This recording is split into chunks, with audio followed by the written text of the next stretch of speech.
अस्सलाम वालेकुम। इस सर्द मौसम में बयाने की जंग में गर्मी आती जा रही है। हुकूमत और या अपोजिशन सभी अपने अपने हिसाब से दावे कर रहे हैं कि अनकरीब यूँ हो जाएगा, वो हो जाएगा कि जिसका किसी को गुमान नहीं होगा। देखा जाए तो पहली तीली चंद मंजूर नज़र वज़ीरों और मुशीरों ने खुद लगा ली है, जिसके बाद अब अपोजिशन जमातें अपनी चालें चलना शुरू हो गई और उन्होंने ताबड़तोड़ हमले शुरू कर दिए। यूँ अब शहबाज गिल जैसे मुशीरों के पास एक ही चीज़ रह गई है, वो कौम को बता रहे हैं कि जल्द एक और ऑडियो या वीडियो लीक होने वाली है। ये है जनाब की कारकर्दगी। देखा जाए तो अपोजिशन ने वज़ीरों और मुशीरों की कही बातें इन्हीं के मुंह पे मारना शुरू कर दी हैं, तो गलत नहीं है। मैं आपको बताऊं, ये जो हुकूमत की जानिब से मुतवातिर बातें की जा रही हैं कि अब हम पर हाथ है, अब भी हम मंजूर नज़र हैं, इसकी ख़ास वजह है। दरअसल तहरीक इंसाफ अपने इत्तेहादियों समेत अपने MNAs और MPs को पैगाम दे रही है कि अब भी हमारे हालात अच्छे हैं, अब भी एक ही पेज पे हैं। इससे इनका ख्याल है कि जो जाने वाले हैं वो रुक जाएंगे, लेकिन मैं आपको बताऊं, ये जाने वाले बड़े तेज़ होते हैं। ये कई दहाइयों से यही काम कर रहे हैं।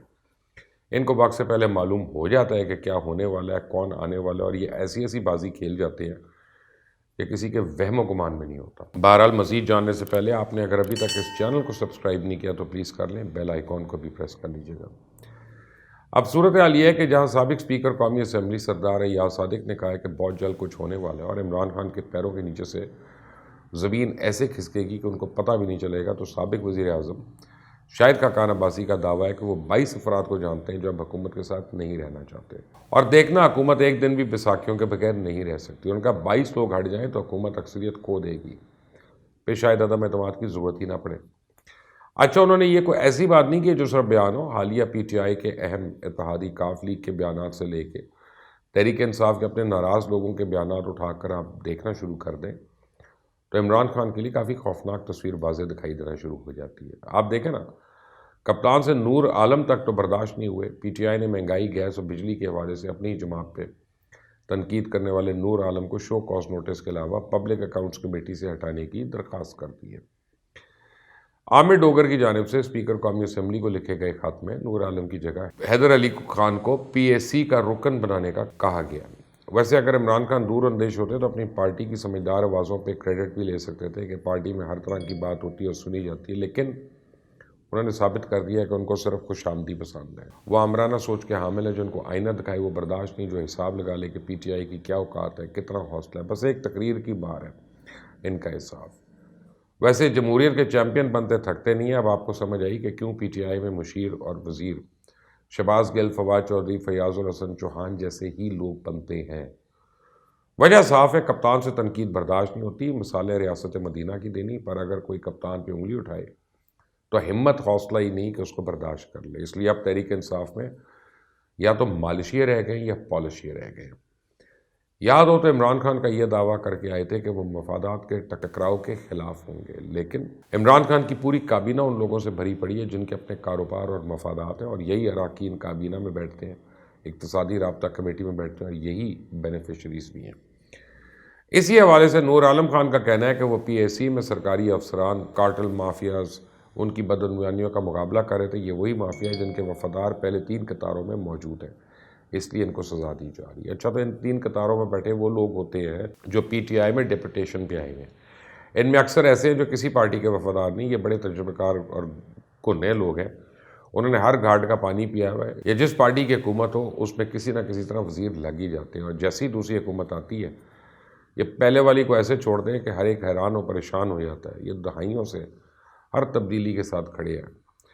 ये जो वज़रा दावे कर रहे हैं कि अगले 5 बरस इन्हीं की हुकूमत होगी, तो कुछ بعید नहीं है अगली हुकूमत का हिस्सा हो, चाहे जमात कोई और भी हो। इन्हीं लोगों की वजह से तब्दीली तो आवाम को मैसर नहीं, अलबत्ता इन तमाम लोगों के हालात तब्दील हो चुके हैं और इनके सर पे इमरान खान ये तमाम जुआ खेल रहे हैं। इससे अंदाज़ा कर लें कि इमरान खान कितने दूर अंदेश या बंदा शनास है। इमरान खान की इसी डिक्टेटरशिप सोच ने पार्टी के अंदर भी और बाहर भी बेचैनी पैदा की हुई है।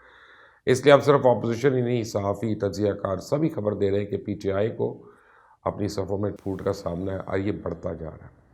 ये हकीकत है कि जहांगीर तरीन फैक्टर, आटा बोरान, गंदम स्कैंडल, चीनी स्कैंडल, LNG स्कैंडल, अवाम पर आए दिन टैक्सेस का बोझ, पेट्रोल, बिजली, गैस की कीमतों में मुसलसल इजाफे, रिकॉर्ड तोड़ महंगाई, बेरोज़गारी, सख्त शराइत पर रिकॉर्ड गैर मुल्की कर्ज़ों का हसूल, सनत तबाह, ज़राअत तबाह, मईशत तबाह, सरकारी सरमायाकारी ठप जैसे मेडल ये अपने सीने पे सजाने वाली शायद पहली ही इकलौती हुकूमत है।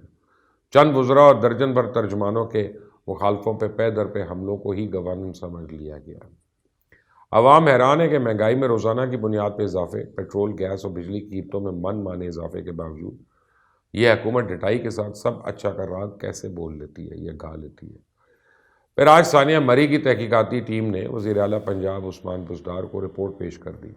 حل پھر وہی ہے کہ پریس کانفرنس کرتے ہوئے وزیر اعلیٰ پنجاب کا کہنا تھا کہ commissioner, deputy commissioner, C P O Rawalpindi, C T O Rawalpindi, D S P traffic اور اے ایس پی مری کو عہدے سے ہٹا کے کارروائی کا حکم دے دیا، جبکہ divisional forest officer Murree, district emergency officer Murree, incharge Murree rescue 1122 اور director P D M Punjab کو معطل کر دیا گیا۔ یوں وزیر اعلیٰ کا کہنا تھا کہ قوم سے ثانیہ مری کی شفاف انکوائری کا وعدہ پورا کر لیا گیا۔ میرا سوال ہے، کیا صرف معطلی سے جو 23 لوگوں نے اپنی جانیں گنوائیں اس کا کفارہ ہو جائے گا؟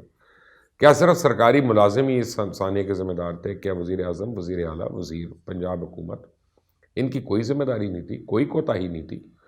وزیر اعظم عمران خان تو کہا کرتے تھے مغرب کو مجھ سے زیادہ کون جانتا ہے، مغرب کی برف باری سے کون واقف نہیں۔ اگر سربراہ مملکت مغرب کو جانتا ہوتا تو سڑکوں پہ مطلوبہ مقدار میں نمک ڈالا جاتا۔ مغربی ممالک میں جب زیادہ مقدار میں برف باری ہوتی ہے تو ایمرجنسی لگتی ہے، لوگ کو گھر سے نہیں نکلنے دیا جاتا۔ لیکن ہمارا تو نظام نرالا ہے۔ ہم گاڑیوں کی تعداد پہ فخر کر رہے تھے، جب حکومتوں کی کارکردگی نہیں ہوتی تو ترجمان اپنی کارکردگی دکھاتے ہیں۔ اس کا نتیجہ وہی نکلتا ہے جو ہم نے مری میں دیکھا۔ جنہوں نے خود ایمرجنسی لگانی تھی وہ 20 گھنٹے لوگوں کی فون کال سننے کے بعد بھی کوئی عملی اقدام نہیں کر سکے۔ ان کے پاس کوئی پلان ہی نہیں تھا۔ ملک کا وزیر داخلہ شیخ رشید فرما رہے تھے لوگ خود چھوٹے چھوٹے بچے سے لے کے مری آ جاتے ہیں، ہم کیا کریں؟ وزیر اعظم کہہ رہا تھا کہ انتظامیہ اتنے لوگوں کے لیے تیار نہیں تھی۔ پہلے کہا جاتا تھا کہ عورت موٹر وے پہ کیوں گئی، اب کہا جا رہا ہے لوگ مری کیوں گئے۔ یہ سب ریکارڈ پر ہے کہ برف میں پھنسے ہوئے لوگ ان کے عزیز و قارب اور ان کے دوست احباب کالز کرتے رہے، لیکن حکومتی عمائدین خواب خرگوش کے مزے لیتے رہے۔ اب آپ 3 منٹ کی بجائے 3 گھنٹے میں بھی پہنچ جاتے تو شاید لوگوں کو مرنے سے بچایا جا سکتا۔ آخر میں تمام کا تمام ملبہ انتظامیہ پہ ڈال دینا کسی صورت ہضم نہیں ہو سکتا۔ کچھ تو بوجھ حکومت کو اٹھانا چاہیے تھا، لیکن نہیں، اس کے لیے کیریکٹر چاہیے۔ اور میں آپ کو بتاؤں ایسے ثانیوں کے بعد بوجھ وہ اٹھاتے ہیں جن میں جرت ہو، اخلاقیات ہو، کردار ہو۔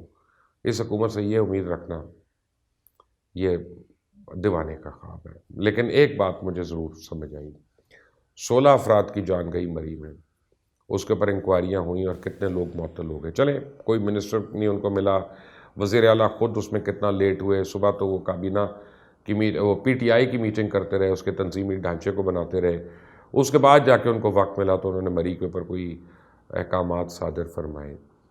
چلیں انہوں نے کچھ تو آپ کو دکھایا، لیکن یاد رکھیں کراچی میں پی آئی اے کا طیارہ گرا، 97 افراد اس میں جان سے ہاتھ دھو بیٹھے، آج تک ایک معطلی تک نہیں ہوئی۔ یہ اسی حکومت کا ڈبل کارنامہ ہے، دوہرا کارنامہ ہے کہ جہاں سے ووٹ لینا تھا وہاں پہ معطلیاں کر کے دکھا رہے کہ ہم یہ کریں، جہاں پہ ان کو دلچسپی نہیں وہاں پہ وہ معطلی بھی نہیں ہو رہی۔ آپ کو دودھ کا دودھ اور پانی کا پانی، آپ کو سمجھ ہے کہ کیا ہو رہا ہے اس ملک میں۔ انٹل نیکسٹ ٹائم، اللہ حافظ۔